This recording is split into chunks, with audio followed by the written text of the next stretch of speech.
Yotox anti-moustique pour le corps, les vêtements, les rideaux et draps vous protège contre les moustiques chez l'adulte et l'enfant. Val d'Afrique vous offre votre journal de la santé.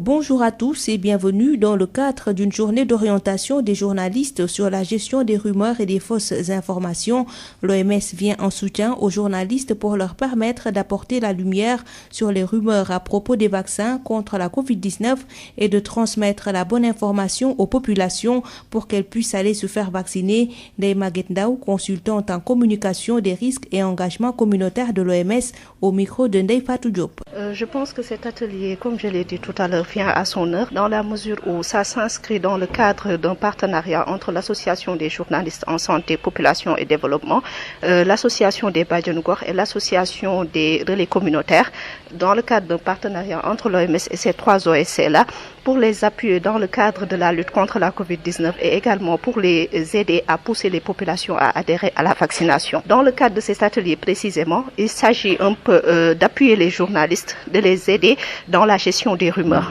C'est important, la gestion des rumeurs et la gestion des feedbacks communautaires, dans la mesure où les journalistes sont chargés de gérer les informations. Ils sont chargés de donner l'information à la communauté, donc c'est important qu'ils soient formés dans la gestion des rumeurs pour un peu pallier aux rumeurs qui sont diffusées dans les réseaux sociaux comme dans les autres canaux de diffusion des messages, pour que les populations puissent un peu éviter ces rumeurs-là dans le cadre de la Covid-19 et aussi dans le cadre de la vaccination. Et ce, pour leur permettre un peu d'adhérer à la vaccination, d'occulter les rumeurs qui sont diffusées par rapport à la vaccination et de pouvoir aller se faire vacciner. Cette rencontre s'inscrit dans une dynamique de partenariat entre l'OMS et l'Association des journalistes en santé, population, développement. Le président de la JSPD, Alassane Cissé, est avec Ndeye Fatou Diop. Cette rencontre s'inscrit dans une dynamique de partenariat avec l'OMS, l'Organisation mondiale de la santé, également le CNEPS, le Service national de l'éducation et de l'information pour la santé. Ça permet aux journalistes d'être bien outillés et bien formés sur la gestion, mais également dans la lutte contre la Covid-19. Et pour cet atelier spécifique, on est dans une dynamique de donner les éléments d'information aux journalistes, notamment sur la gestion des rumeurs, sur les fake news, mais également sur les fausses informations qui sont diffusées dans le cadre des partages vraiment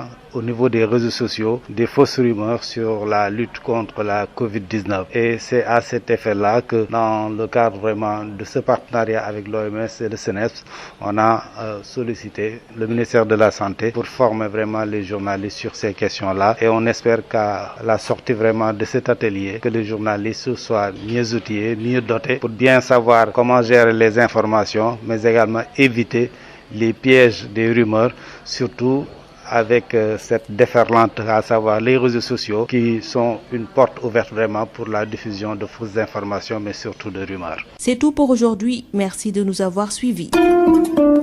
Yotox anti-moustique pour le corps, les vêtements, les rideaux et draps vous protège contre les moustiques chez l'adulte et l'enfant. Val d'Afrique vous a offert votre journal de la santé. Yotox anti-moustique mooy aar mag ak ndaw ci bépp matu yoo am na booy piis ci rideau yére ak moustiquaire ak booy diw ci yaram. Val d'Afrique moo leen di may seen journal de la santé. asalaamaaleykum mbokk déglukat yi ci ab journée d'orientation boo xam ne dañu ko jagleel taskatu xibaar yi ngir waxtaane xibaar yu dul dëgg. OMS dafay tàggat taskatu xibaar yi ngir ñu mën a indi leeral ci yenn xibaar yoo xam ne dafa soxal mbas mi di Covid-19 ak ñàkk biñ ciy amal, su ko defee ñu bëri ci askan wi mën a nangu dem ñàkku ji ngir aar seen bopp ci mbas mi. Ndeye Maguette Ndao di consultante en communication des risques et engagement communautaire ci OMS, ci micro Ndeye Fatou Diop. Activité bi dafa nekk activité boo xam ni dafa am benn partenariat bu OMS mettre en place entre moom Organisation mondiale de la santé ak ñetti organisation de la société civile muy Association des journalistes en santé, population et développement, Association des Badiane Gox ak Association des relais communautaires. OMS daf leen financer pour que ñu mën a aider population yi, pour que ñu mën leen aider sur lutte contre la Covid-19 ak également pour que population yi adhéré ci vaccination. Donc ci atelier bi li ko sooxe mooy pour que ñu former journalistes yi ci li ñuy wax gestion des rumeurs, ndax ñëpp xam nañu rumeurs yi dafa bari ci pandémie bi.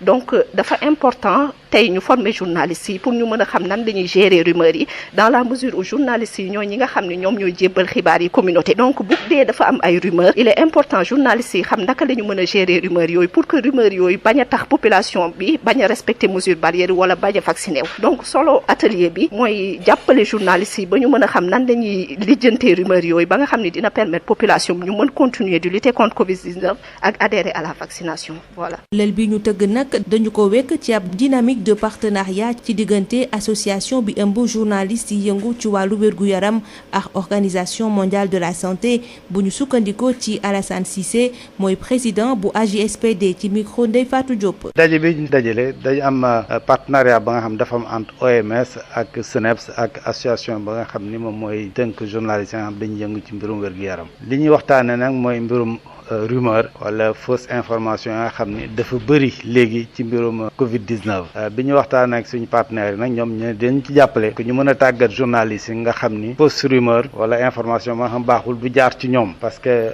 journaliste moom li muy def mooy joxe information bu baax waaye fausse rumeur ak mauvaise information fu ne la ñuy porox ndolu pour mën a jàll ci nit ñi surtout ak réseaux sociaux yi loolu moo tax nag ñu waxtaan ak ñoom ñu wax waa ministère de la santé ñu tàggat journalistes ba nga xam ni fausse information ak rumeur du mën a jaar ci ñoom te li ñu jot mooy bu ñu génnee ci activité bi